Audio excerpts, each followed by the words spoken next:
امام احمد بن حنبل رحمۃ اللہ تعالی علیہ حضرت سیدنا ابو ہریرہ رضی اللہ تعالی عنہ سے روایت کرتے ہیں کہ ایک قبیلے کے دو شخص ایک ساتھ نبی پاک صلی اللہ علیہ وسلم پر ایمان لے کر آئے۔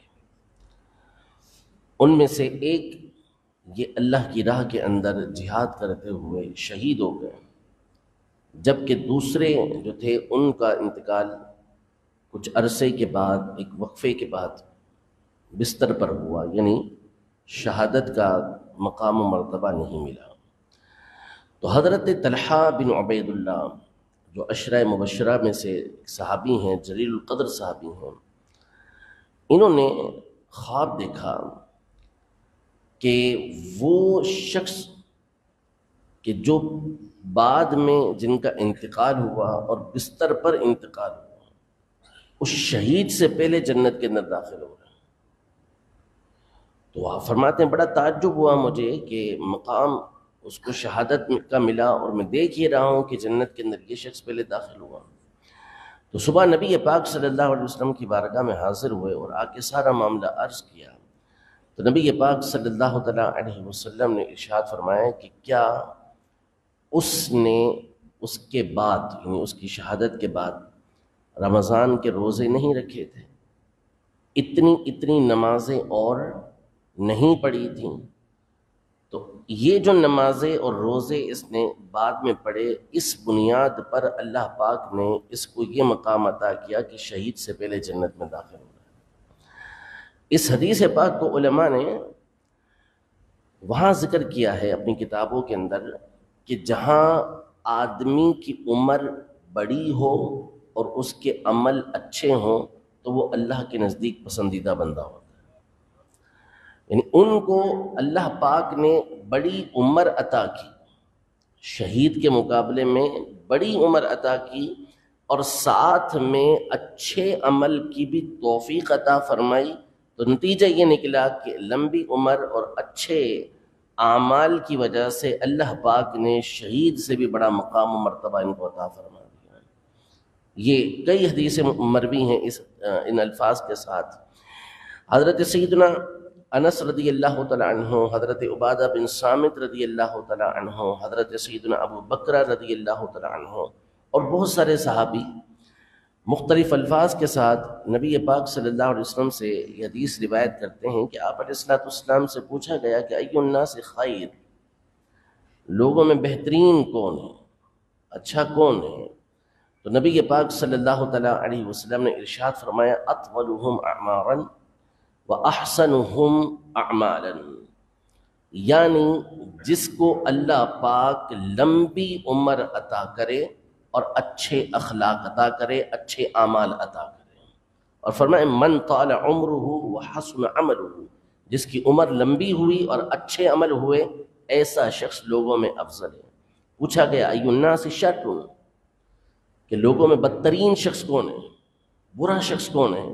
فرمایا من طال عمرہ وساء عملہ، وہ شخص کہ جس کی عمر لمبی ہو اور اس کے عمل برے ہوں، بڑھاپا آ جائے اس کے باوجود بھی اللہ پاک کی بارگاہ میں توبہ نہ کرے، اللہ پاک کی بارگاہ میں حاضر نہ ہو، تو فرمایا کہ یہ شخص بدترین ہے۔ تو جہاں اسلام میں بڑھاپے کے فضائل بیان ہوئے، اللہ پاک کی رحمتوں کا بیان ہوا، وہیں پر وہ شخص کے جو بڑی عمر ہونے کے بعد، نصیحت آنے کے بعد بھی نصیحت کو قبول نہیں کرتا اور برائی کے اندر مبتلا رہتا ہے، تو ایسوں کی مذمت قرآن و سنت کے اندر کی گئی۔ اللہ پاک سورہ فاطر میں فرماتا ہے اولم نعمرکم ما یتذکر فیہ، کہ کیا ہم نے تمہیں وہ عمر نہیں دی تھی کہ جس میں تم نصیحت حاصل کر سکتے تھے؟ اتنی عمر تمہیں مل چکی تھی، اگر تم نصیحت حاصل کرنا چاہتے تو نصیحت حاصل کر سکتے تھے، لیکن تم نے نہیں کی۔ تو اللہ پاک کی بارگاہ میں طویل عمر کی، بڑی عمر کی دعا کرنی چاہیے، لیکن ساتھ ہی ساتھ اللہ پاک سے خیر و عافیت کی دعا کرنی چاہیے۔ موت کی تمنا کرنا دنیا کے مسائل، پریشانیوں کی وجہ سے، مشکلات کی وجہ سے موت کی تمنا کرنا جائز نہیں ہے، گناہ ہے کہ بندہ تمنا کرے، لیکن اللہ کی بارگاہ کے اندر دعا جو کرنی چاہیے بڑی عمر کی، وہ اس اعتبار سے کہ اللہ پاک اس عمر کے اندر ہمیں مزید نیکیاں کرنے کی توفیق عطا فرمائے۔ ہم دعا کرتے ہیں اللہ کی بارگاہ میں کہ اللہ ہمیں نزا کی سختیوں سے محفوظ فرمائے، موت کا جو وقت ہوتا ہے نزا کا، اس کی سختیوں سے محفوظ فرمائے، یہ دعا مانگنی چاہیے۔ لیکن چونکہ ہمارے جو بزرگان دین تھے ان کی نظریں ہمیشہ آخرت کی طرف ہوتی تھی، ساری توجہ آخرت کے درجات کے بلند کرنے کے لیے کہ وہاں پر ہمارے مرتبے بلند ہوں، اس کی طرف نظر ہوتی تھی۔ تو سیدنا عمر بن عبدالعزیز رضی اللہ تعالیٰ عنہ اور دیگر ہمارے بزرگان دین یہ تمنا نہیں کرتے تھے کہ موت کے وقت ان کو تکلیف نہ پہنچے، وہ چاہتے تھے تکلیف پہنچے، سختی ہو۔ وجہ اس کی یہ ہے کہ مومن کو جو بھی تکلیف پہنچتی ہے اس پر اللہ پاک اسے ثواب عطا فرماتا ہے، اس کے درجات بلند فرماتا ہے۔ تو وہ کہتے تھے کہ بالکل آخری وقت ہے کہ جس میں ہم اپنے مرتبے اس انداز میں بڑھا سکتے ہیں، تو اس لیے ہم اللہ کی بارگاہ میں یہ دعا بھی نہیں کرتے کہ موقع جتنا زیادہ اللہ کی بارگاہ میں مل رہا ہے کہ ثواب حاصل کر سکیں، درجات بلند کر سکیں، یہ ان کا کام تھا۔ ہمیں بہرحال عافیت کی اللہ کی بارگاہ میں دعا کرنی چاہیے، لیکن لمبی عمر وہ اچھی کہ جس کے ذریعے اللہ پاک اچھے عمل کی توفیق دے۔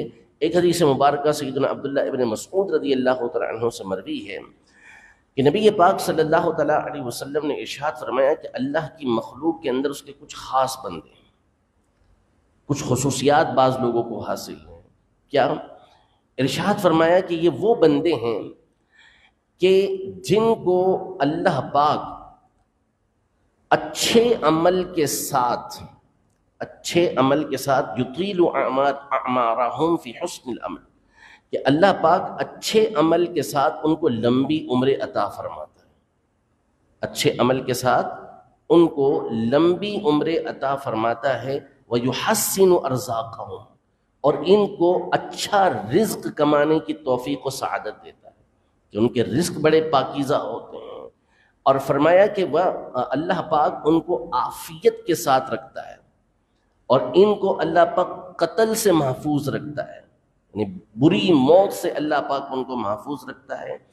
اور ارشاد فرمایا کہ اللہ پاک ان کو عافیت کے ساتھ ان کے بستر پر موت دیتا ہے، یعنی اللہ کی راہ کے اندر قتل نہیں کیے جا رہے۔ کتنا بڑا مقام و مرتبہ ہوتا ہے شہید کا، جس کی تمنا کی گئی۔ فرمایا موت بھی آ رہی ہے تو بستر پر آ رہی ہے کہ اللہ پاک ان کو موت دے رہا ہے بستر پر، وَيُعْطِيهِمْ مَنَازِلَ الشُّهَدَاء، لیکن اللہ پاک ان کو شہیدوں کا مرتبہ عطا فرما دیتا ہے۔ وَيُطِيلُ أَعْمَارَهُمْ، اللہ پاک ان کی عمروں کو لمبا کرتا ہے اچھے عمل کے ساتھ۔ جتنے اچھے عمل ہوں گے عمر بڑی ہوگی، اتنا ہی فائدہ ہوگا۔ تو رب العزت جل وعلا ہم سب کو نصیحت حاصل کرنے کی، نصیحت قبول کرنے کی توفیق و سعادت عطا فرمائے۔ کہ عمر بڑی ہوتی جاتی ہے تو بعض اوقات دل سخت ہوتا چلا جاتا ہے، اب نصیحت بھی اثر نہیں کرتی، اور یہ بہت خطرناک معاملہ ہوتا ہے کہ بندے کا دل سخت ہو جائے بڑی عمر ہونے کی وجہ سے، اور نصیحت کو بندہ قبول نہ کرے۔ اور جس کو اللہ یہ توفیق دیتا ہے کہ اس کی عمر اسلام کے اندر بڑی ہوتی چلی جائے، تو اللہ پاک طرح طرح کی نعمتیں اس کو عطا فرماتا ہے۔ رب العزت جل وعلا ہم سب کو بھی طویل عمر، عافیت اور خیر والی اور اچھے عمل والی عطا فرمائے، اور اپنی زندگی کا اللہ پاک ہمیں مقصد سمجھنے کی توفیق عطا فرمائے، نیک اعمال کرنے کی توفیق عطا فرمائے۔